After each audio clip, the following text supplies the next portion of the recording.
There is an organization most Canadians have never heard of that explains a great deal about what is happening to this country right now. It is not a theory. It has a website. It has a membership list. It holds formal meetings. And its fingerprints are on the economic disruption being blamed in comment sections across this country on the wrong people. It is called the International Democracy Union, the IDU.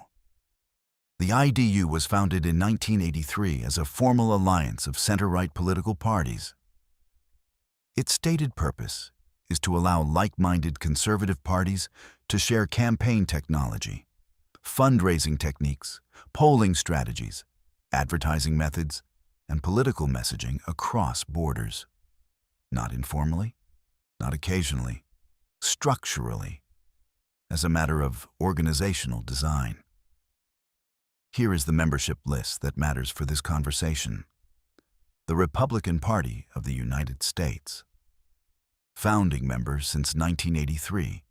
The Conservative Party of Canada.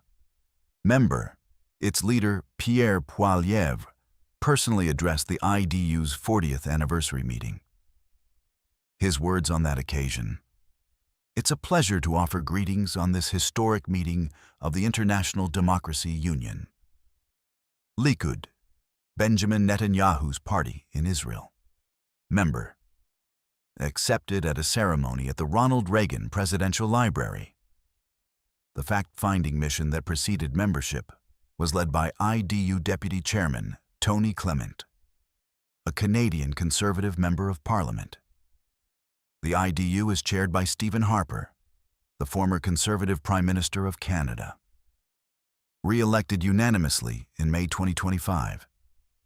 Trump, Poilievre, Netanyahu. 3 leaders, 3 IDU member parties. 1 shared infrastructure of campaign technology, polling strategy, advertising, and political messaging. Now look at what those 3 parties have produced. In the United States, the Republican administration launched a global tariff offensive that weaponized trade access as a tool of political coercion, applied not just to adversaries, but to allies, including Canada.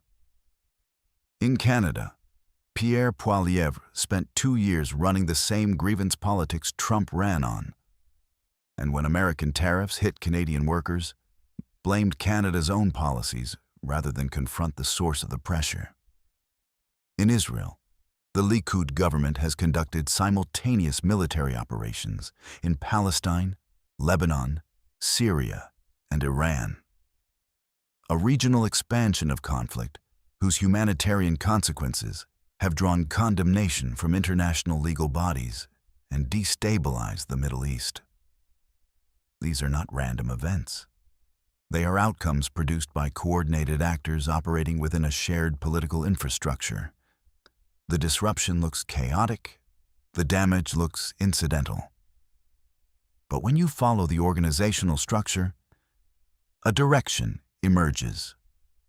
That is what guided drift looks like at the international level. The working and middle classes in every country touched by this network have absorbed the costs. The coordinated messaging in each country has pointed the blame elsewhere. In Canada, that blame is currently pointed at Carney. Here is what Carney actually did. In January 2026, at Davos, Carney argued that a country negotiating bilaterally with a hegemon negotiates from weakness, accepting what is offered, competing with other nations to be the most accommodating. He called that condition, plainly, not sovereignty. His answer was not capitulation. It was coalition. Middle powers acting together, issue by issue, building connections across trade, investment, and security that no single pressure point can sever. Since that speech, Canada has reached 12 new economic and security agreements. That is not the behavior of a government trying to burn the American relationship. That is the behavior of a government that understands you do not survive economic coercion by submitting to it. This is not a conspiracy. conspiracies are secret.